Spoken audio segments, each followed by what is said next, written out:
फराज साहब, ये जो मैं इसलिए इस बात को पूछ रहा हूं कि जरा मुझे ये बता दीजिए कि काजी जी दुबले क्यों शहर के अंदेशे से?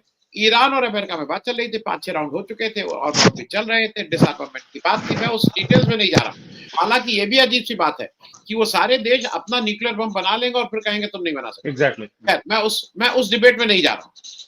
ये इजराइल ने वहां अटैक किया और अब ये G7 कह रहा है कि नहीं, Israel has right to defend. अरे भाई, अटैक उसने किया। फिर आप वहां से कह रहे हैं we also affirm the importance of the protection of civilians. Iran is the principal source of regional instability and terror. मैं इसमें एक चीज और जोड़ दूं इसलिए फराज साहब कि हमारे जो प्रधानमंत्री जी गए, वो बताया गया कि 10 घंटे में 9 देश के लोगों से मिले। उन्होंने पहलगाम के आतंकवादी हमले पे कोई स्पेसिफिक वहां बात क्यों नहीं की? वो जनरल बात करते रहे कि आतंकवाद खराब है, आतंकवाद के खिलाफ लड़ेंगे, ये तो कोई भी कहेगा। आज पाकिस्तान के असीम मुनीर भी जाके कह रहे हैं आतंकवाद खराब है। अफगानिस्तान का तालिबान कह रहा है आतंकवाद खराब है। ये तो कोई भी कहेगा आतंकवाद खराब है। तो उन्होंने पहलगाम की बात ना करके वो क्या करके आए, और G7 ने जिस तरह से ये गोरे एक जगह इकट्ठा होके अपने इस जो विकसित देश हैं, इसमें से आधों के पास न्यूक्लियर बम है, वो सब दूसरे से कह रहे हैं कि हम बम रखेंगे और हम बम से तुम्हें डराएंगे और तुम हमारे ताबे में रहो। मतलब हम सब बॉस हैं, हम सब दादा हैं, तो बोलो। मैं इस पे जरा एक जानना चाह रहा हूँ G7 का जो इस पे पूरा रुख रहा। फराज साहब। आनंद सर, देखिए, अभी जो आपने हमारे प्राइम मिनिस्टर साहब के बारे में बात की कि उन्होंने आतंकवाद की तो बात की, लेकिन पहलगाम में जो आतंकवादी थे वो कहाँ गए, और बहुत सारी चीजें उस पर मैं अपने सेकंड उसमें स्पेल में जरूर आऊंगा।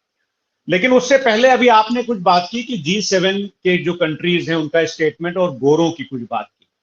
देखिए, आजकल डोनाल्ड ट्रंप के साहब के साथ क्या हो रहा है आनंद सर, कि जो ट्रंप साहब हैं, वो एक सुप्रीमेसिस्ट अपॉर्चुनिस्ट बन करके रह गए हैं, who test the moral from bottom line.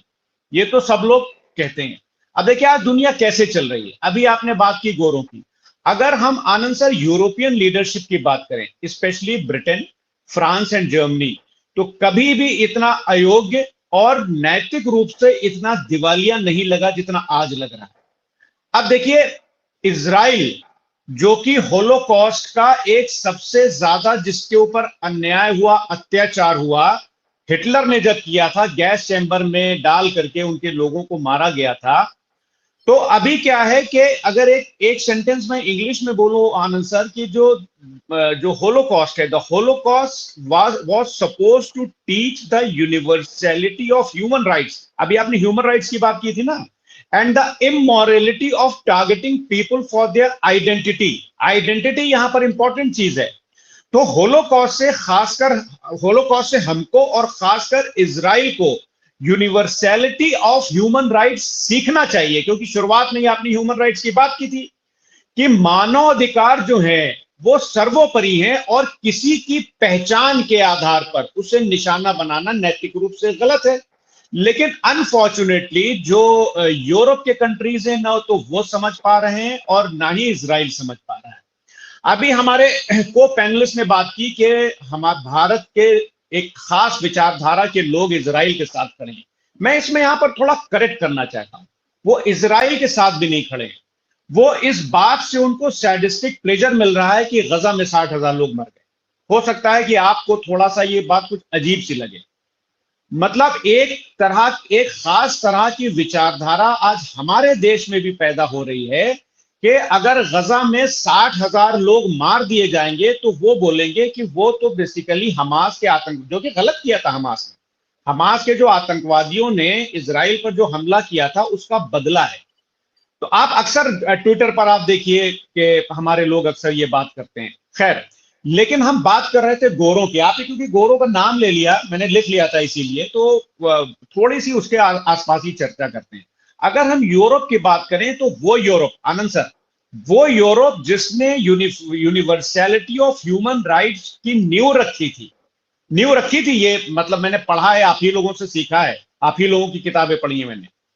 लेकिन उसने आज इसको इस हद तक गिरा दिया आनंद सर के कभी ह्यूमन राइट्स के जिस यूनिवर्सलिटी ऑफ ह्यूमन राइट्स ने कभी ह्यूमन राइट्स और इंटरनल जस्टिस की नींव रखी थी, जिसको हम यूरोप बोल रहे हैं, आज वही यूरोप की नीति में सिमट कर केवल इजराइल के लिए रीजन ऑफ स्टेट बन गया है।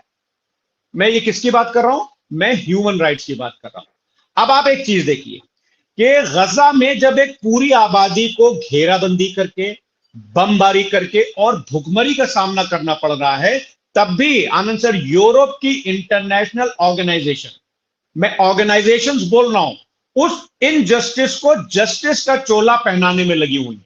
ये मैंने अभी आप ही के किसी को पैनलिस्ट से उठाया है कि उस इनजस्टिस को जस्टिस का चोला पहनाने में लगी हुई है। और जिन सिद्धांतों को मैंने अभी पहले बोला था उन्होंने खुद गढ़ा था, आज उन्हीं को कुचलकर वो एक तरह की कॉलोनियल आइडियोलॉजी को पुनर्जीवित कर रहे हैं। आनंद सर, अब क्या है कि, और एक बड़ी इंपॉर्टेंट चीज है आनंद सर, कि पीड़ितों को हमलावर बताया जा रहा है और हमलावरों को पीड़ितों का मुखौटा पहनाया जा रहा है। अब ये कोई साधारण राजनीतिक पक्षपात नहीं है कि चलिए एक ही हो गया कि पॉलिटिकल डिस्क्रिमिनेशन है, बल्कि ये एक ऐसी नैतिक बाजीगरी है आनंद सर जो नस्लवाद से कहीं ज्यादा इंटेलेक्चुअल और नैतिक पतन का परिचय है। अब आप देखिए कि यहां पर ना केवल अंतरराष्ट्रीय कानून की ये जो हो रहा है, ये बेसिकली ना कि अंतरराष्ट्रीय कानून की आत्मा को कलंकित कर रहा है आनंद सर, बल्कि हमारी सामूहिक मानवता को भी शर्मसार कर रहा है। अब आप देखिए कि जो अभी आपने बात की ना कि ट्रम्प साहब जो हैं वो सुप्रीमिज्म का शिकार हैं और वो अपनी एक ईगो में रहते हैं, अना में रहते हैं। तो आज जो गजा और ईरान के खिलाफ जो जंग हो रही है वो वेस्टर्न सुप्रीमेसी को ही दर्शाता है कि सारे मुल्क, आपने बोला ना सारे गोरे एक साथ खड़े हो गए। और आप एक बात का ध्यान रखिएगा आनंद सर, मतलब जो मुझे लगता है कि इजराइल का जो अनचेक्ड अग्रेशन है both in Gaza and Iran, वो आप ये समझिए कि आने वाले दिनों में घातक साबित होगा। और आज मैं यहां पर आनंद सर आपके डिबेट में कह के जा रहा हूं, जितना मैंने ट्रम्प साहब को समझने की कोशिश की है, जितना उनको पढ़ने की कोशिश की है, ट्रम्प साहब एक मुल्क के, एक देश के, कंट्री के प्रेसिडेंट होने से ज्यादा एक बिजनेसमैन, जिनको अपना बिजनेस ज्यादा प्यारा है। एक बिजनेसमैन वो होता है जो अपनी कंट्री के लिए बिजनेस करता है और एक अपनी फैमिली के लिए बिजनेस करता है। पाकिस्तान से जो अभी उनका एसोसिएशन है, उनकी जो फैमिली कंपनीज हैं, उनका वहां पे क्या इन्वेस्टमेंट है, उनके क्या इंटरेस्ट हैं, वो पूरी दुनिया को आनंद सर पता है। And this is very unfortunate कि वो आसिम मुनीर जिन्होंने टू नेशन थ्योरी की बात फिर से की और ये बोला कि हिंदू और मुसलमान साथ नहीं रह सकते, उसके बाद में पहलगाम होता है और पहलगाम में धर्म पूछ करके हमारी माताओं बहनों का सिंदूर उजाड़ दिया जाता है, वही आसिम मुनीर ट्रम्प साहब के साथ डाइनिंग टेबल पर बैठ करके लंच कर रहे हैं। और क्या नाम है उनका, माइकल कैरिला या क्या उनका नाम है, इनके जो यूएस के वो सेक्रेटरी हैं क्या है, उन्होंने तो अभी बोला था कि Pakistan is very instrumental in combating terrorism. तो मतलब ये हालत हो गई है कि जिस पाकिस्तान को 2008 में एफएटीएफ की ग्रे लिस्ट में डाला गया था, आज वो इंस्ट्रूमेंटल हो गया यूएस के लिए टेररिज्म के खिलाफ, आतंकवाद के खिलाफ। और एक चीज मैं आनंद सर यहां पर कह के जा रहा हूं, आप देख लीजिएगा मेरी बात, कि जो ईरान के मैं पर्सपेक्टिव में बात कर रहा हूं कि ट्रम्प साहब को अगर ये लगेगा कि ईरान की न्यूक्लियर कैपेबिलिटीज को अगर डिस्ट्रॉय किया जा सकता है या फिर वहां की अगर रिजीम को चेंज किया जा सकता है, तभी वो डायरेक्टली वॉर में कूदेंगे, ऐसे नहीं कूदेंगे। क्योंकि दोनों ही हालत में, जी दोनों, बस 10 सेकंड आनंद सर, कि दोनों ही हालत में ट्रम्प साहब एक मैसेज देने की कोशिश करेंगे, अमेरिकन इंडिस्पेंसिबिलिटी का वो मैसेज देंगे, the power to remake the world का मैसेज देने की कोशिश करेंगे, और जो ह्यूमिलिएशन उनका इराक और अफगानिस्तान में है उसको बेसिकली उसको एक ढकने का वो प्रयास करेंगे। जी आनंद सर।